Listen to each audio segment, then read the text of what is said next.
Hey, I'm Michael Mack.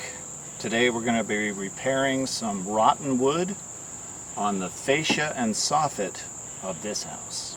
First thing we got to do is remove this gutter piece. It seems to be held together with two Phillips head screws.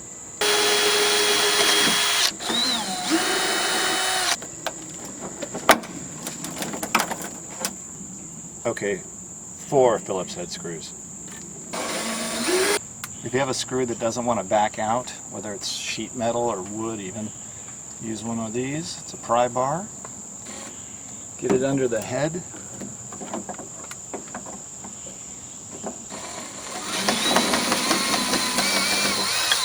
And just help it out a little. Drain pipe. Alright, we want to cut a piece that replaces this first. All of it isn't there, so we have to measure. We can measure this side, 7 inches. Since this side is missing, we're going to have to measure to the imaginary line where it used to be. So we'll create an imaginary line with that level. Make it level.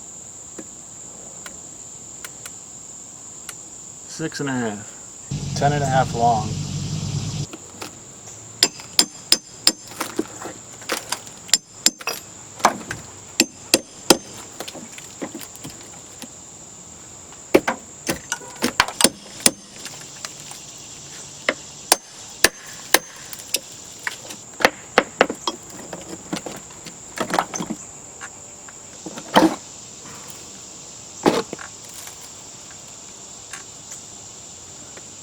Get rid of the old nails.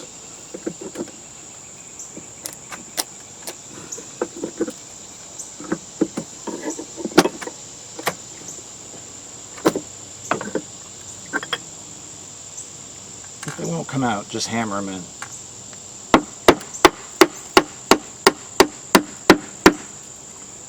We still got pretty good wood under there.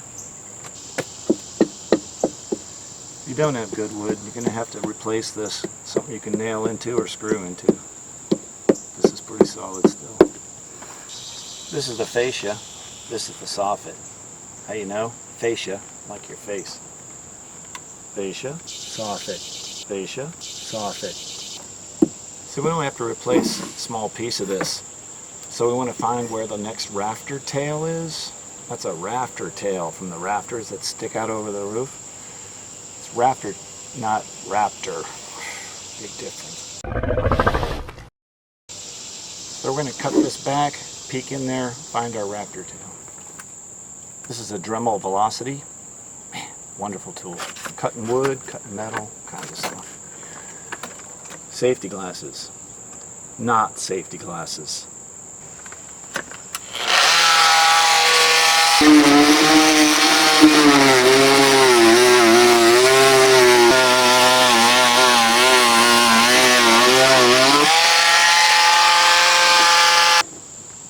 I can feel the rafter tail right there.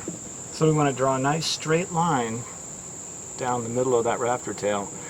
We're going to screw the old board in tight on one side of that line. We're going to screw in the new board on that side of the line. So the edge of the rafter tail is 1 inch away from this edge. It's 1 inch in. So we measure 1 inch in.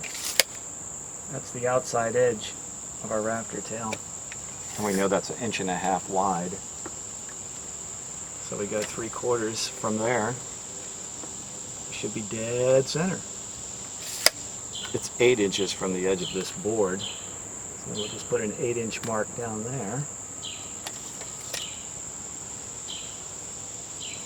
And that's our line, down center.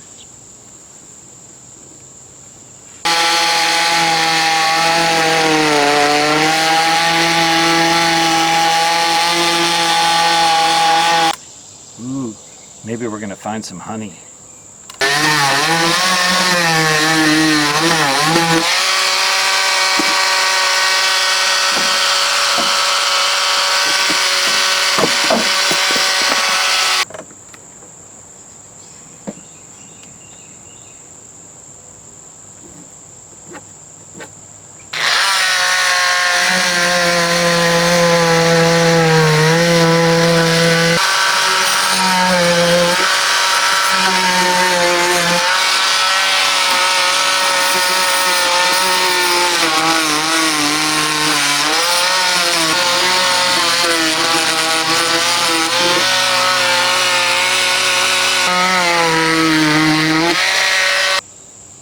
Dremel velocity cut real well and straight here, but here I kind of got an angle. So I'm going to go in there and cut that straighter. So we want our other board to butt up right against it. It's 8 inches here, but then it's 7 7/8. So we got an 1/8 of an inch leaning over. We're going to cut back.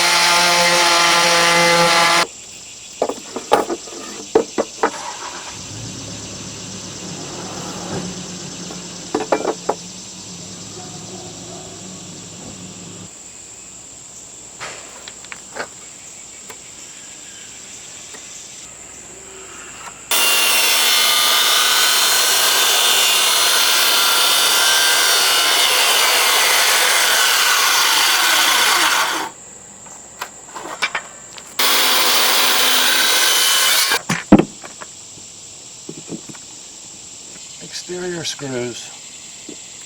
Since we're going to be driving in screws so close to the edge of this board, we should drill pilot holes because the screw will split the wood.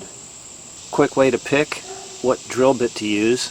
You want it to be slightly smaller than the edge. Just by looking down it, it's got to be slightly smaller. If it's the same size as the screw or larger, the screw will never grab. So that one's just right.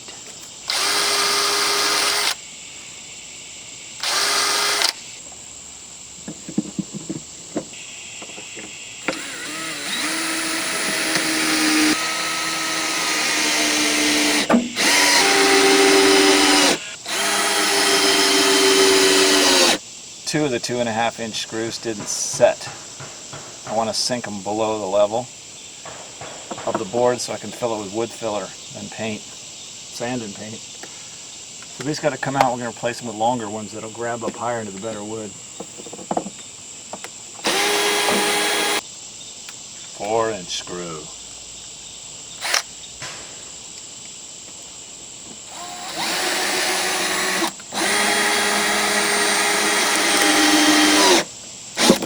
That's the ticket. So apparently 1x8s of the 1950s, 60s, or 70s were wider than the 1x8s of today. Ended up with a gap. Never say die.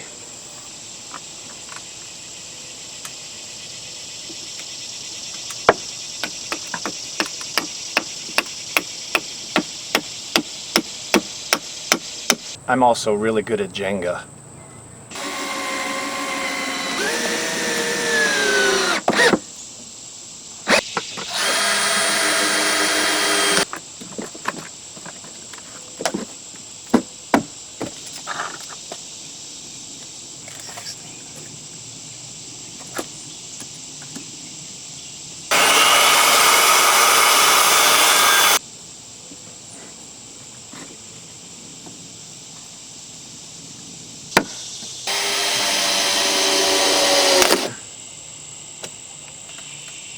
Should have used a pilot hole.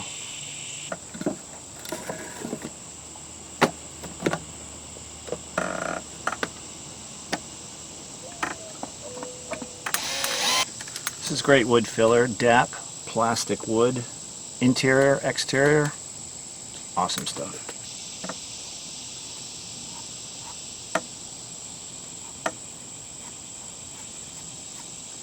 Cover up our screw holes. Nobody will know it's held up by screws. They'll think it's held up by magic.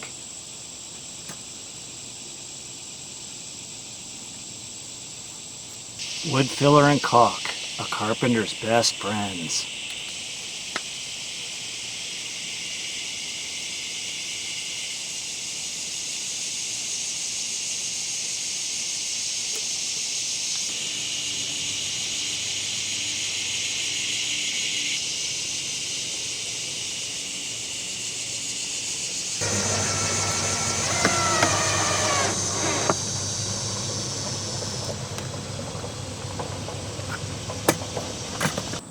Little sanding.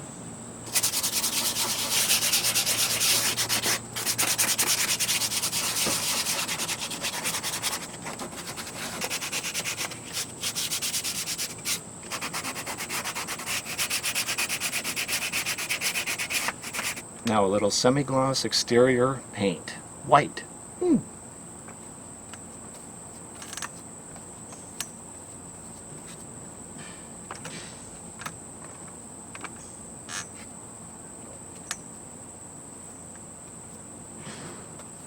There we are. Good as new.